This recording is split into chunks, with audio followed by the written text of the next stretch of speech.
Olá, turminha do terceiro ano! Hoje iremos dar continuidade à nossa terceira etapa. Nossa aula é a nossa segunda aula e o conteúdo abordado é o gênero textual carta pessoal. Bom, gente, lembrando que nós não temos um livro de redação, então nossas atividades ou na folha ou no caderno. Dessa vez, no caderno. E estarão disponíveis na agenda eletrônica. Bom, gente, primeiramente vamos definir, né? Dizer o que é uma carta, né? Então vamos lá, carta é um termo que descreve um manuscrito ou impresso destinado a estabelecer uma comunicação interpessoal escrita entre pessoas e ou organizações. Então, uma carta nada mais é do que algo manuscrito, ou seja, escrito à mão, né? E que é destinado a estabelecer uma comunicação entre outras pessoas, ou entre uma pessoa e uma organização, ou entre organizações.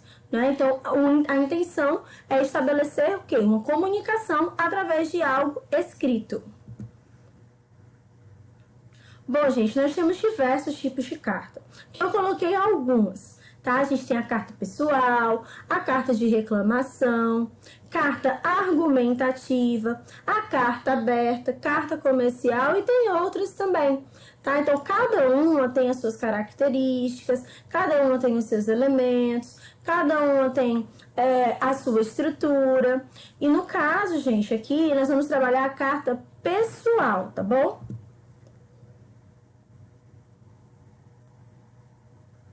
Então, vamos lá. O que é uma carta pessoal?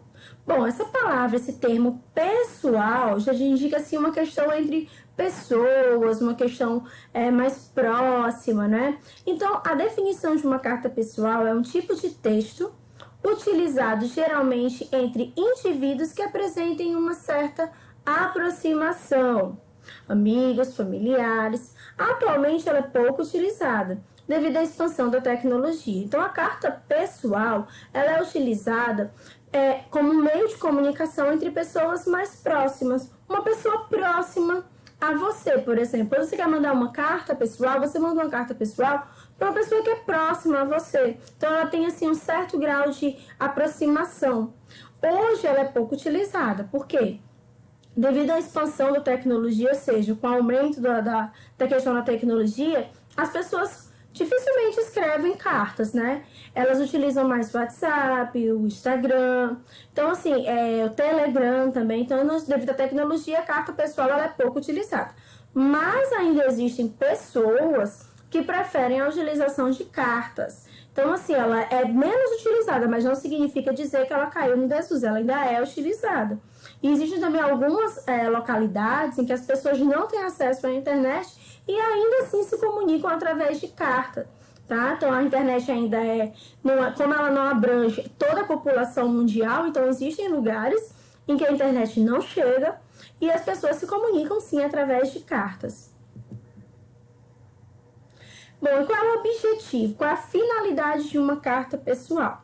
Bom, fazer um convite, atribuir agradecimentos, trocar notícias entre os interlocutores envolvidos, relatar sobre um passeio, dentre outros. Então, o objetivo principal é a comunicação, é se comunicar com alguém. Agora, para que você vai se comunicar com essa pessoa? Bom, você pode estar contando alguma coisa que aconteceu, você pode estar fazendo um convite, você pode agradecer por alguma coisa que aquela pessoa fez por você, ou você pode mesmo também estar trocando notícia, contando alguma coisa que aconteceu para ela, né? Então, ela tem, assim, a principal finalidade é comunicação, certo? O principal objetivo é a comunicação. Agora, para que você vai se comunicar? Existem várias maneiras, né? Como a gente acabou de ver. Características. Como eu sempre falo para vocês, todos os gêneros textuais, eles possuem as características próprias, os elementos próprios, estrutura própria, definição própria, e é importante saber. Bom, primeira coisa, presença de destinatário e remetente. Gente, isso aqui é o principal de uma carta. Toda carta ela tem que ter um destinatário e um remetente. O destinatário já está dizendo o nome, o destino é para quem eu vou escrever a minha carta. Então, o destinatário é a pessoa para quem eu escrevo. O remetente é a pessoa que remete, é a pessoa que manda, é a pessoa que escreve a carta. Então, toda carta, como característica, é um elemento obrigatório existir o remetente e o destinatário. Uso de linguagem formal e informal. Quando eu falo linguagem formal e informal, presta bem atenção. Primeira coisa, gente, informal, quando você vai escrever uma carta, como no caso aqui, que é uma carta pessoal, você sabe que é utilizada entre pessoas que têm uma certa aproximação. Então, você utiliza a linguagem informal. Mas quando ela é cobrada como uma redação escolar, eu tenho que escrever uma redação lá na escola e o meu gênero é uma carta pessoal. Então, nesse caso, eu tenho que utilizar a minha linguagem formal. Por quê? Porque numa redação escolar é analisada a sua escrita, o seu vocabulário, né, as regras gramaticais. Então, numa redação escolar, você vai utilizar a linguagem formal. Mas numa carta pessoal, você está escrevendo para uma pessoa próxima, você utiliza a linguagem informal. Texto geralmente breve. Gente, existem cartas longas, né? Extensas, mas geralmente a carta é um texto breve. Porque você vai falar o acontecido, ou você vai atribuir agradecimento, e isso é uma coisa de maneira muito rápida. Então, você não escreve textos gigantescos. Pode acontecer de ter um texto longo? Pode, mas geralmente é breve. Escritos em primeira pessoa do singular. Se é uma carta pessoal, é minha pessoa que está escrevendo. Então, eu vou utilizar a primeira pessoa do singular. Eu, né? A primeira pessoa do singular é o pronome eu. O tema, gente, é livre. Como nós acabamos de ver quando nós olhamos o objetivo, nós percebemos que você pode falar várias coisas, né? Você pode se comunicar por diversos motivos. Então, o tema, ele é livre. Pode ser fatos cotidianos, ou seja, alguma coisa que aconteceu no seu dia a dia. Pode ser um acontecimento, pode ser um agradecimento. Então, o tema é livre e variado. Elementos. Bom, quais são os elementos obrigatórios no meu texto? Como eu já tinha falado, destinatário, remetente também, né? Local e data. Sempre você inicia sua carta com o local e com a data. Então, é preciso ter o local e a data. E a data, gente, ela tem que ser bem precisa. Dia, mês e ano. Vocativo. Bom, logo após a hora, local e a data, a gente vem com vocativo. O que é o vocativo? O vocativo é a saudação. E nessa saudação, você vai colocar o destinatário. Querido amigo, ou você pode colocar o nome da pessoa também. Caro João, cara Joana, querida amiga Joana.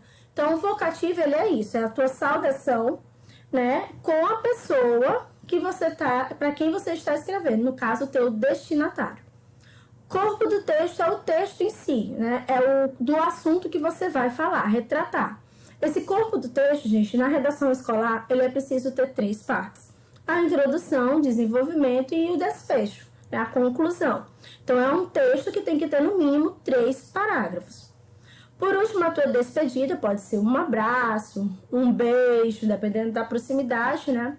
Um abraço, um beijo, até logo, até mais, nos vemos em breve.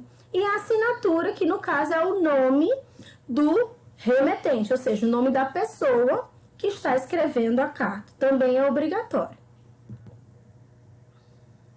Bom, e a estrutura? Como é que eu vou pegar esses meus elementos e estruturar no meu texto? Primeira linha, você vai colocar o local e a data, colocados acima de qualquer informação. Então, a primeira coisa que vai aparecer na tua carta pessoal é o local e a data. Você coloca na primeira linha, coloca lá o local, tipo Fortaleza, 2 de agosto de 2020.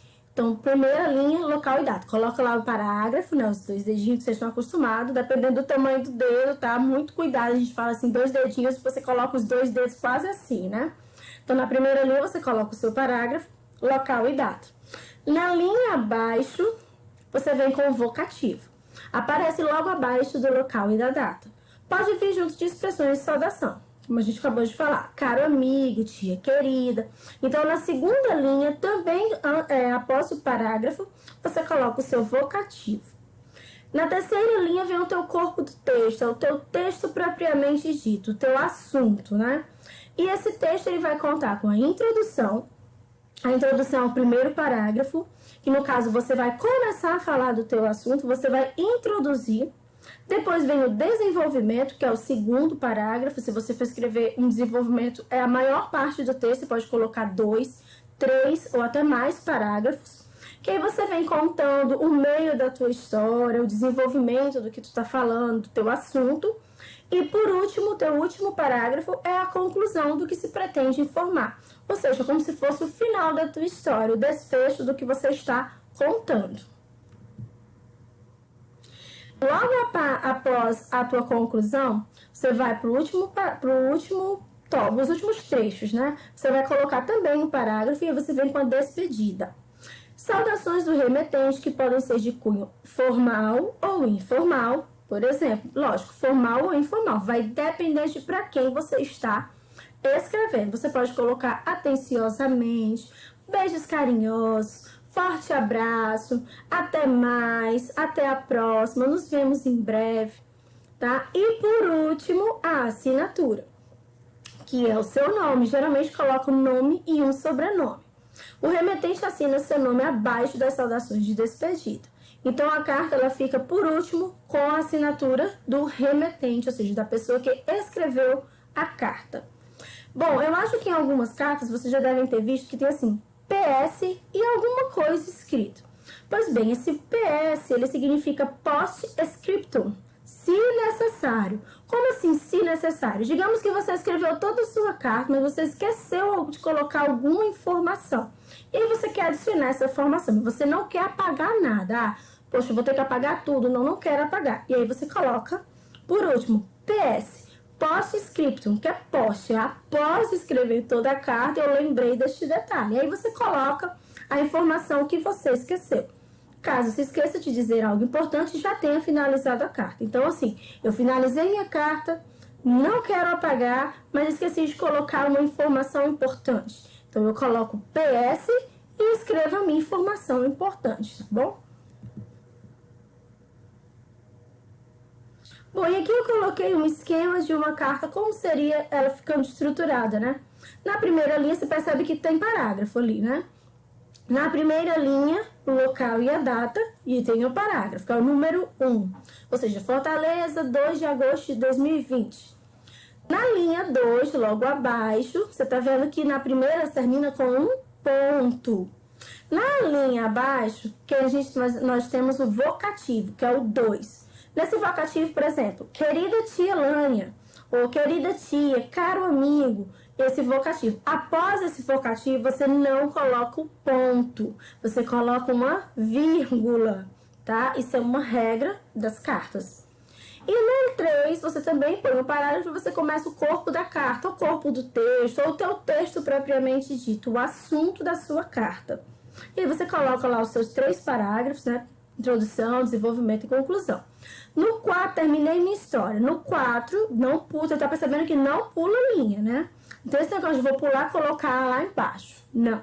No 4, você vem com a sua despedida. Atenciosamente, até logo, um abraço, um beijo, vírgula, também é regra.